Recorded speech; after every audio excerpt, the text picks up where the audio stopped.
Hello and welcome to Accelerate. I am Matt Stone. This is the podcast where we encourage and inspire CEOs, founders, and visionaries on their big leap journeys.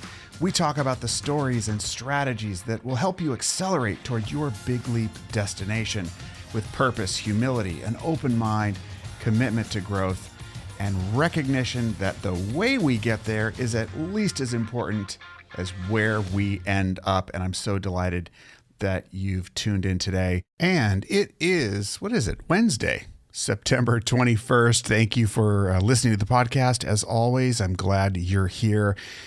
And I'm going to dive right in because I ran across an article yesterday that I want to share with you from the Japan Times. It's titled Pitch Black, a Therapeutic Walk into Darkness.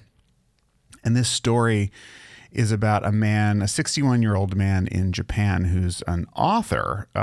His name is, I believe, Nakano-san, Jun Nakano. He takes people through night treks onto mountains. I've forgotten my English here. But anyway, he takes people. He's taken over 4,000 people on these night walks. And they're essentially it says night treks help people in Japan reclaim a primitive fear and reverence toward a world without light. Welcome to Yami Aruki, or Darkness Walk, a recreational activity that involves trekking into the mountains after sundown without the help of any light sources. And the objective is to immerse yourself in the, quote, inky depth of the wilderness.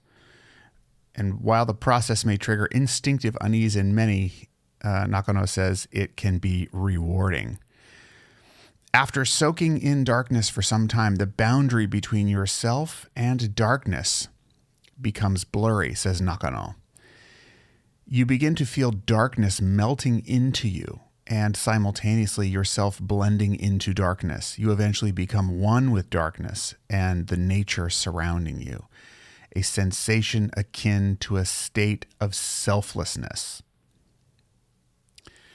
So he talks about reclaiming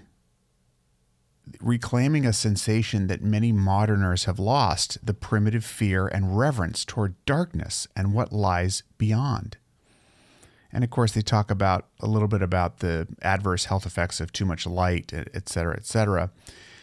But he says after a while, when they go into the darkness and start using other senses more, sense of smell, of, being able to feel your way through it, plus your eyes do adjust to a different amount of light available to you. Then he says, then I'm no longer fearful, and I feel as if I'm being embraced by the gentle arms of darkness. So fear turns to comfort as you become one with the darkness. And then he says, and I tend to think that feeling of facing a presence larger than yourself is somehow connected to faith. And of course, it does go on to talk about Buddhist faith in Japan and some other topics. But I thought, what a beautiful article and an incredible example of how to face things in life it's another form of scarcity, especially in a modern world where we're used to having light by a switch 24 hours a day if we want it. And going into the darkness, everybody feels the fear of the darkness and the unknown, quite literally, and then gets used to it and then becomes one with it and then embraces it. And it loses its fear. The fear dissipates. It doesn't go completely away, but it dissipates and you start seeing other opportunity. It goes from scarcity to expansion, from separation to joining, to connection.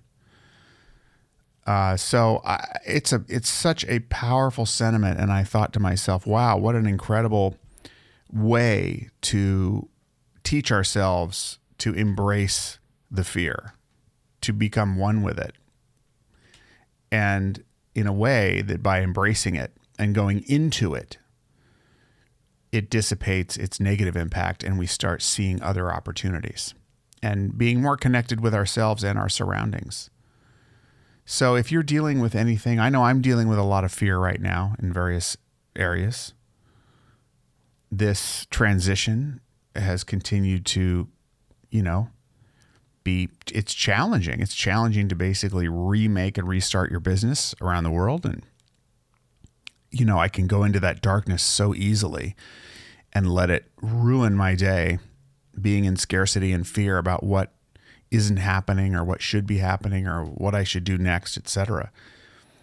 I see this concept of going into the darkness and then becoming one with it and then saying, oh, what's there? What possibilities are out there? What smells can I smell? What good things are in this for me? It's a really powerful sentiment, and I hope it helps you with whatever darkness that you are feeling, however strong it is. I highly doubt there's a person who's got a normal range of, psychological capacity who isn't facing some form of darkness, however small or big right now. So what do? I don't know.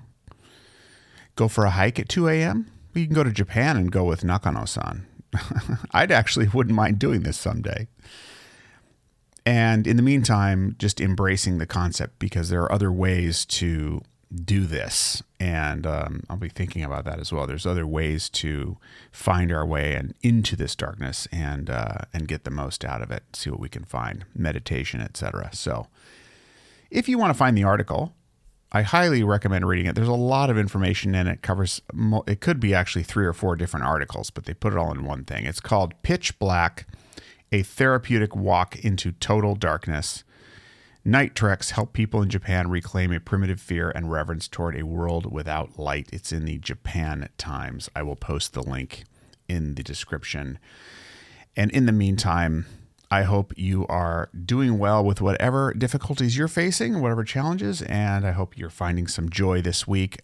As always, thank you for listening to the podcast. Please share it with your friends and family, colleagues, anyone that you think could use a daily dose of inspiration and support and ideas that help us get through life's challenges and get the most out of this one life that we've got. All right. So I will catch you tomorrow. Have a great day. Find us on Instagram at Matt Stone Co., Twitter at Matt Stone Co., and online at mattstone.co. And we will catch you tomorrow. Bye-bye for now.